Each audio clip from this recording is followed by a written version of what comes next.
Your first thoughts, where do you want to start and take us now? I want to start with, I don't know whether you're up with the trend of what's happened to Marcus Bontempelli. We are looking at a different version of Marcus since he's returned from injury this season. We're seeing more damage with outside ball use than we've ever seen.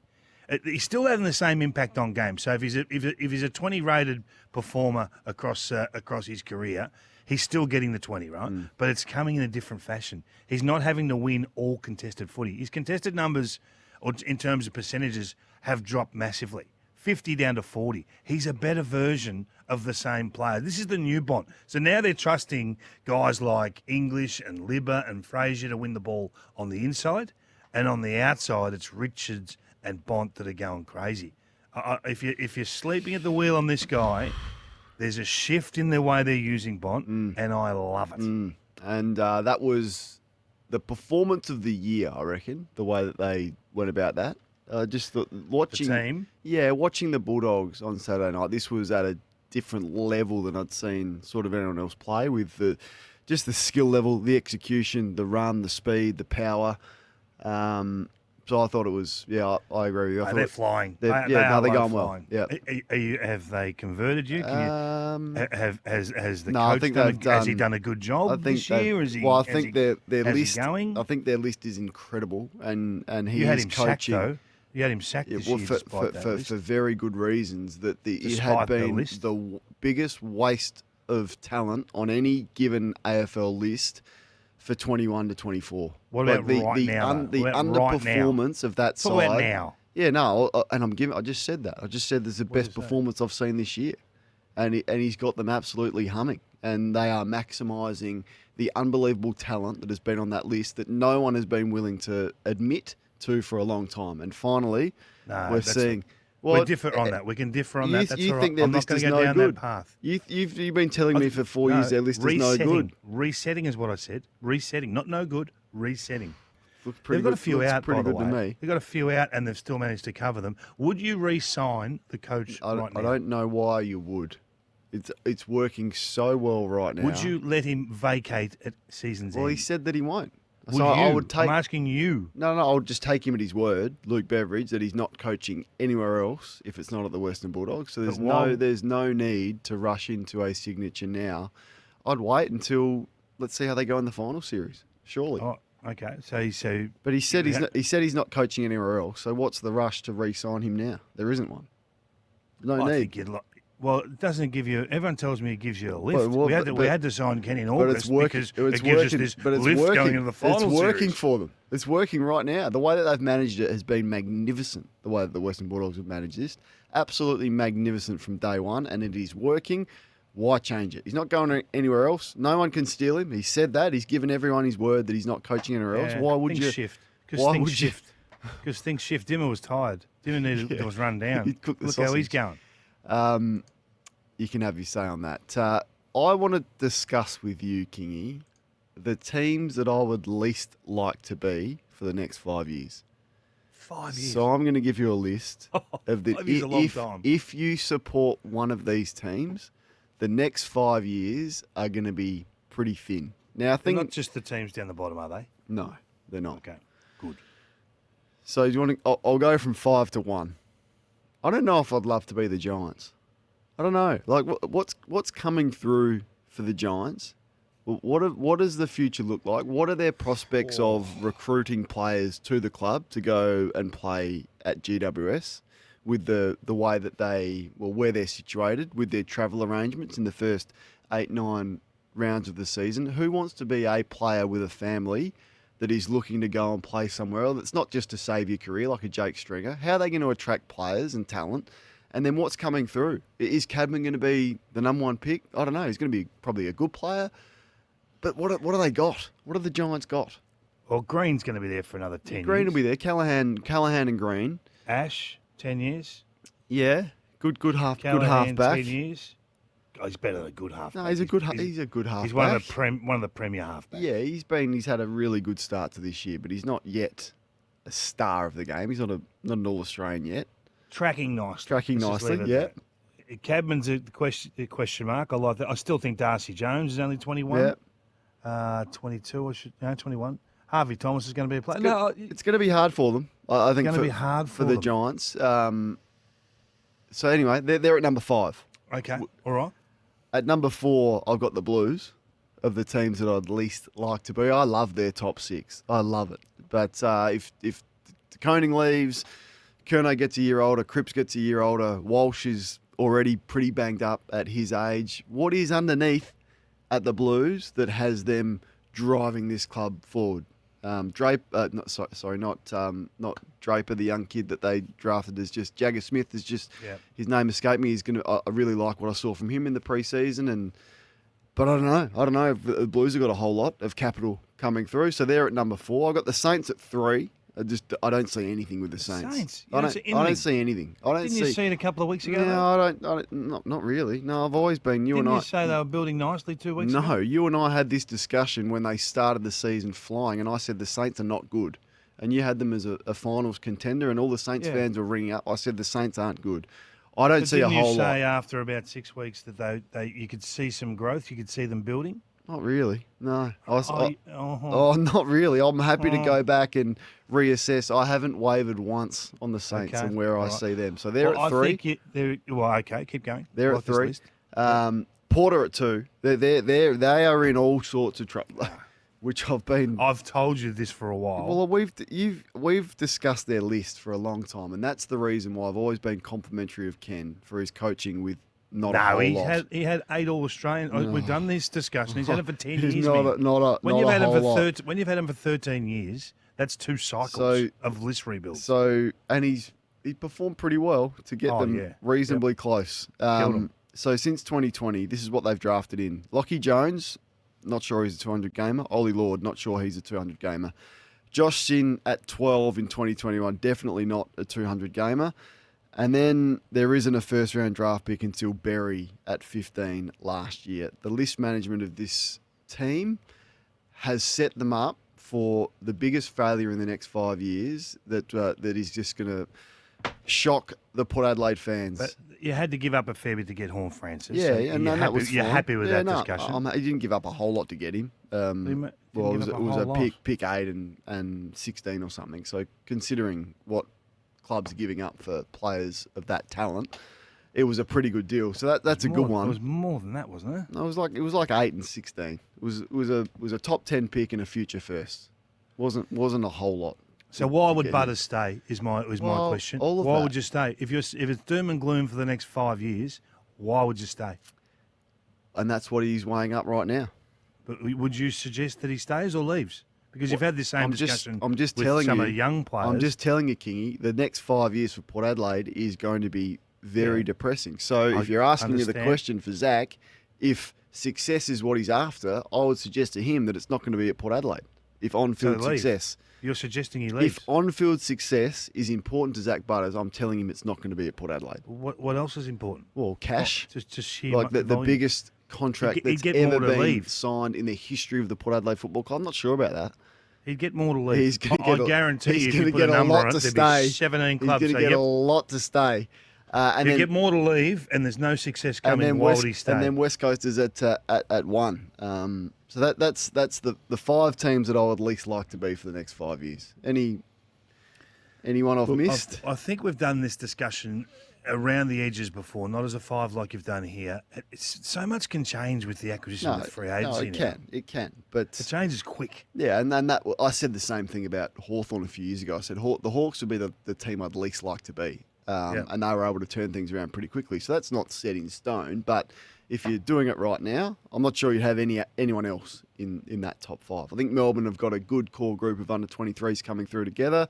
I think the Bombers I spoke about last week, I'm optimistic about their future. And the rest are in pretty good shape.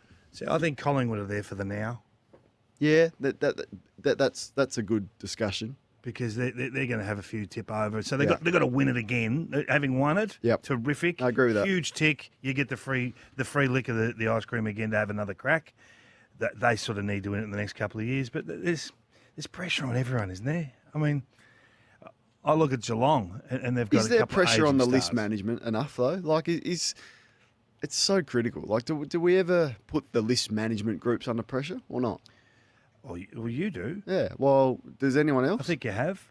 Well, it's just such a difficult assessment because you've got to wait 3 years to find out what these players are. But when you don't go to the draft for 5 years in a row, and when you're going to finish bottom four and trade away your first pick, like you got to ask questions about that, surely.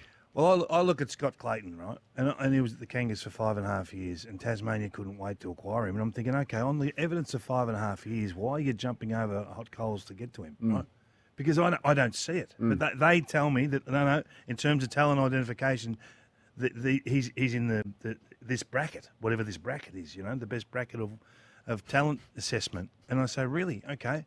So they're the sort of discussions you have, right? But people see it differently. Others see recruiting different to us. We just look for, I guess, what's happening right now. I mean, Sean Darcy discussions are beauty. They've signed him for 6-7 years, whatever it is.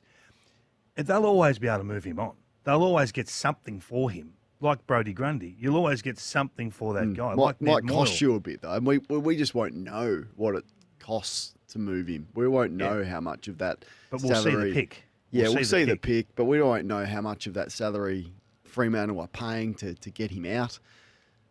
And if that's the case, then there has to be serious questions raised about that. Yeah. Well, this is the beauty of this. This is why I want to give them more tools.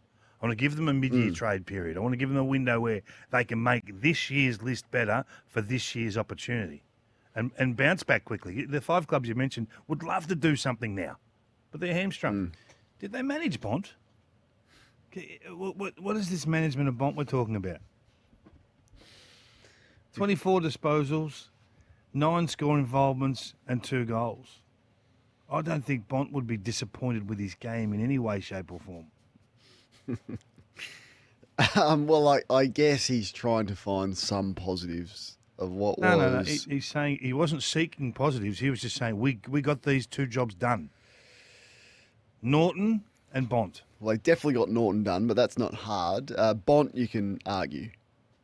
Bont, you can argue. I think he was the number 1 rated player on the ground.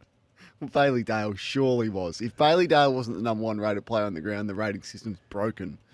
That was. No, it doesn't operate on uncontested but footy. he was better than he was damaging. You telling me he wasn't damaging? Well, Bailey Dale? Going by your measures, how many score involvements did he have? He had 11. He had a lot. Yeah, of halfback. I love him. I told you it's a halfback's world, but I don't think he was the number 1. I think Bont was. Well, the rating system's broken. If Bailey Dale wasn't. So what do you make of the Bombers? No, I look. It was really disappointing off the back of last week. This is going to happen. There's going to be some fluctuations with young sides, but you can't have the fluctuations that big. You just can't. You can't. The game can't be over 10 minutes in the first quarter. So that's unacceptable by anyone's measure. In a world where really anyone on the right day can beat anyone, I was expecting that game to be much closer. I didn't think they'd win, but I was expecting a sort of 20, 25 point margin, not what we saw when the game was done inside the first probably 10 minutes. So the game was over. I put it to you that if that is their defensive model, defending with the ball, they are building a fake footy model. Yeah, you put this on the radar on Friday. How did it hold up? No, well. What do you mean? Your opinion held up well. Well, this is why I'm not going to hang them on one performance because don't have a bad day against the Dogs is what we always say because they make you look really poor. But I do think this is going to require some further investigation. You can't have retreating defenders and not have pressure on at the source. So you just create too many voids of space across the ground, and good teams just expose you. So they'll have to get better. They're not the finished product, we know that, but this has been a couple of years now. I'm looking to see if the defensive numbers actually match what they're doing in terms of being difficult to play against. I don't think this model is going to bring that. But let's wait and see. Let's give it a couple of weeks. I thought they were up for the fight for the whole of the game. The last quarter numbers were extraordinary, plus 13 in entries, 12 scoring shots, I think it was, to 2. Jake the Snake Melksham was on a tear. Clayton Oliver looked better, Kingy, albeit, don't ever call that a tag. Don't ever call what Clayton Oliver does a tag, because they went their complete separate ways, him and Neil. The lack of respect for each in both camps was as unaccountable as I've seen. But anyway. But accountable at stoppage. Well, I don't know. I would challenge you on that. I might do some stuff on that tonight. They were starting on each other and then drifting like you wouldn't believe. But he'd be feeling better about himself, Clayton Oliver. So well done. You got to pay credit where credit is due. And Melbourne were up for the fight yesterday. Any concerns for the Lions? Any concerns? No, too early to call concerns. Too early? Yeah, too early. Don't you think a fraction early? Yeah. I don't know. I think it's a fraction early.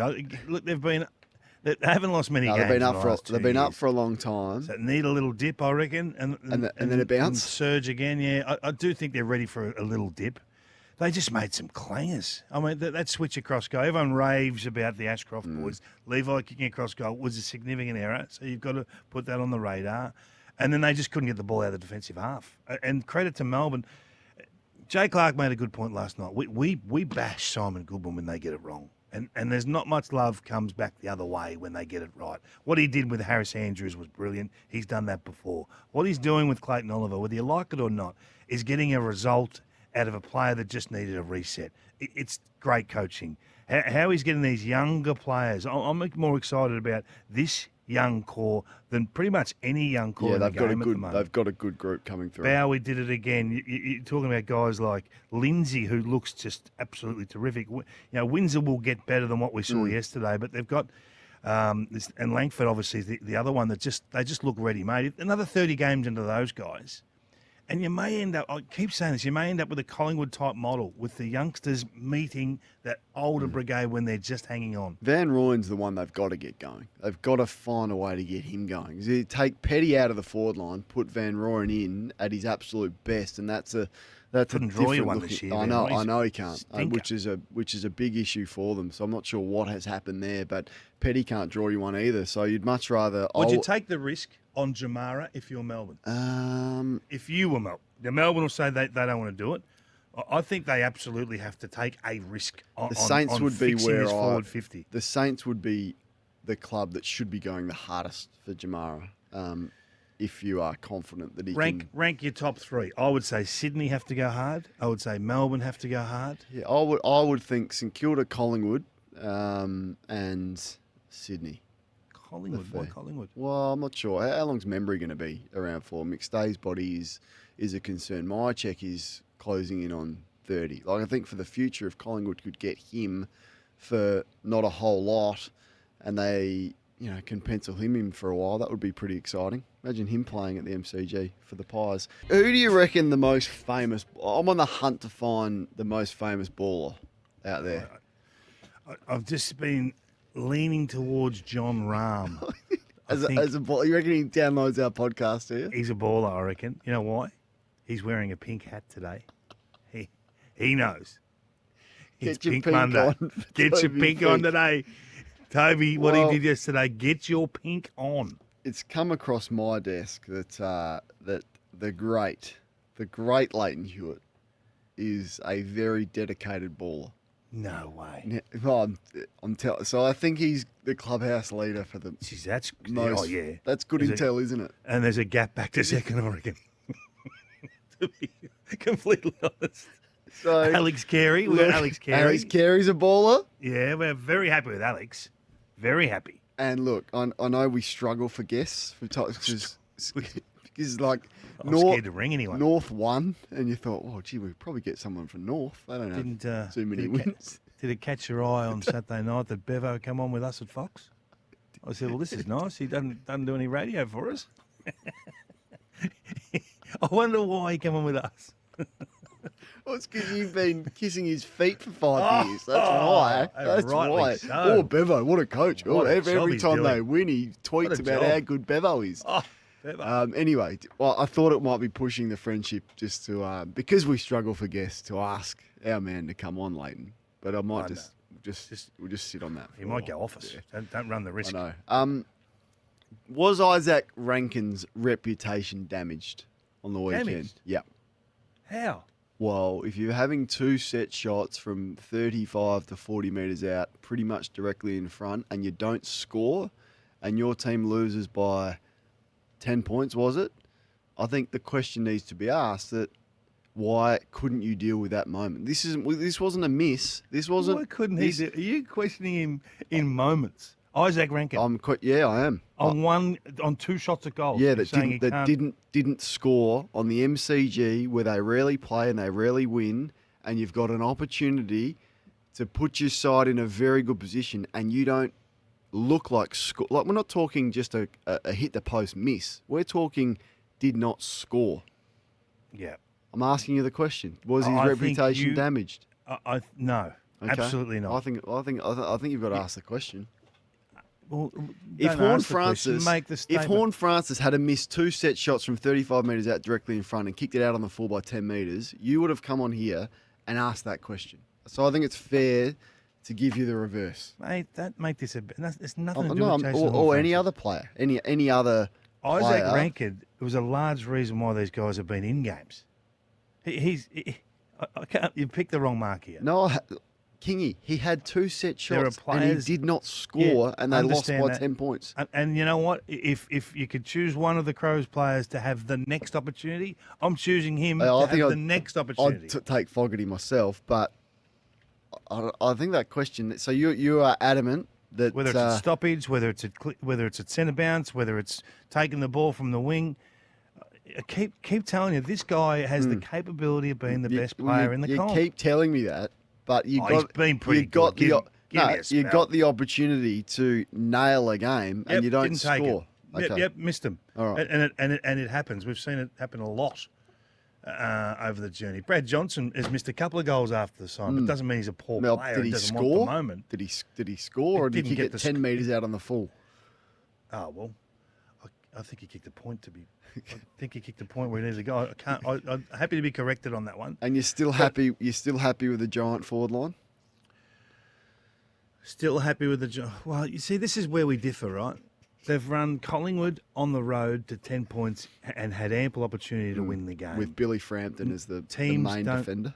Teams don't win on the road against Collingwood. Are better than. Come on, you can't have it both ways. Do you like what Collingwood are doing? Yes, but I thought, as I said on Friday, what an opportunity it was for Adelaide's forwards. 12 goals. Collingwood kicked 11 goals. To grab it by the scruff of the neck, and they didn't look like it. Did not look like it. Didn't look like it. No. Didn't it work for Fogarty? Yeah, it worked for Fogarty. It didn't work for Philthorpe or Walker. It's the combination.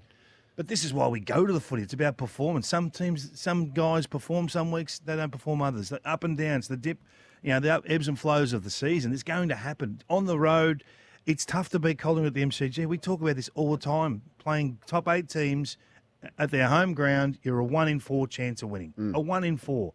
They ran them to a goal and a half and had moments where they could have won the game. If they win the game, what, everything's all forgiven? Everything's perfect? No, if they win the game? I would still, like last week, be questioning whether the 3 tall forwards are working. Yeah. So let's go to the first final, and they've got 3 tall forwards in there.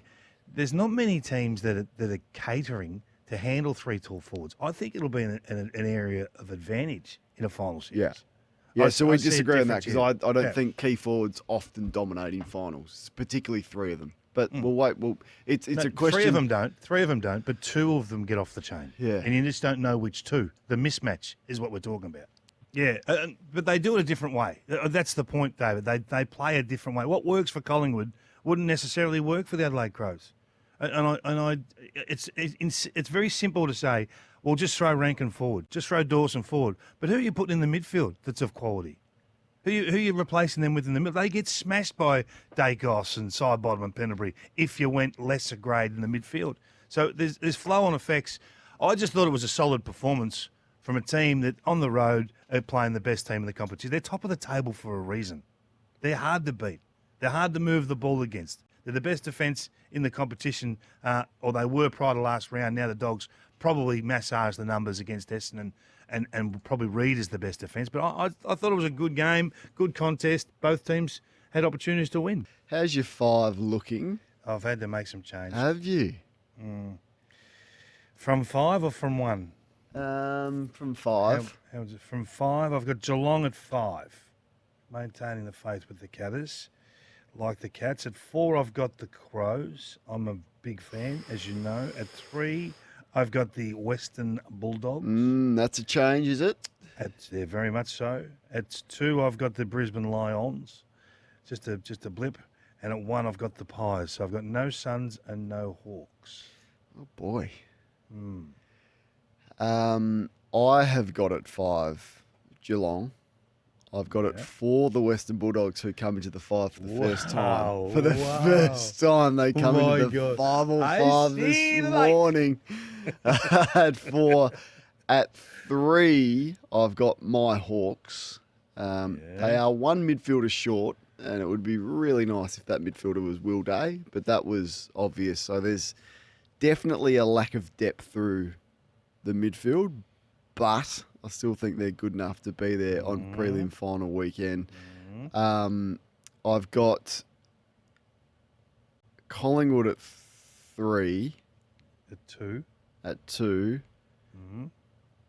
Sort of screams like you haven't put a lot of effort. No, I just need one more spot because I want to have Gold Coast. No, well, you haven't. This is the problem with you've run yourself thin. No, I don't think I have. What do you mean? I had Geelong, the Western Bulldogs, the Hawks. Yeah, okay. I'm going to leave Collingwood out. Well, they were going to be one. No, they weren't.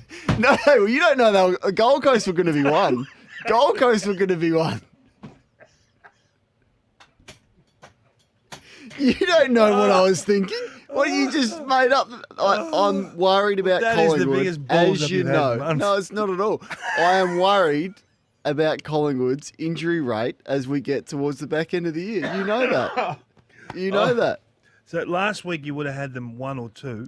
They've beaten the Crows at the G, and now they're out of your 5. I don't know if I had them 1 or 2 last week. I'm not sure I did. We'll have to go back and revisit that. But I really like Gold Coast. I really like Gold Coast. You can't make this up. How do you see this one on Thursday night between Geelong and the Western Bulldogs? This is the biggest game of the year, I think, for many reasons. For the Bailey Smith factor, it's unfortunate Dangerfield won't be there. But can the Western Bulldogs go into Geelong with everything that's going on and get this job done? So the Dogs right now, number 1 attack, number 1 defence. Since Bond's come back, their whole profile's changed. Their ability, and I keep saying this, I think the game, and a few people starting to copy this too, the inside to outside game, so taking the ball from inside to outside, they are clearly the best in the comp. They handle heat more than anyone else. They love confrontation. They love the violence of stoppage. They're prepared to break tackles, 16 broken tackles on the weekend. Unbelievable number. They're not intimidated by lack of space. So I think that will stand them in really good stead against Geelong where the action is. And that replicates itself probably 200 times in a game. How many times does the ball go into contest and then come out? They are the best at that. I think that travels. Whether they can get the score on the board, whether Riley West can do it again, Norton's sadly out of form. Who else is there? I mean, it's Bont going forward. Is that enough? Who would you send? The challenge will be to score. Mullen to. He's not big enough to go to Bont. Does he go to probably Richards? I mean, and whether he goes to someone or not, he may not. Chris may not send him to anyone, but I thought his job on Zach Butters was incredible. I thought he did a really good job on Dacos for we do Libba? The whole of the 4 quarters. Could be Libba or Richards, I would think. But I think you got to cut it off at the source. And Libba and Fraser, as I said earlier, with the big ruckman are doing an amazing job. But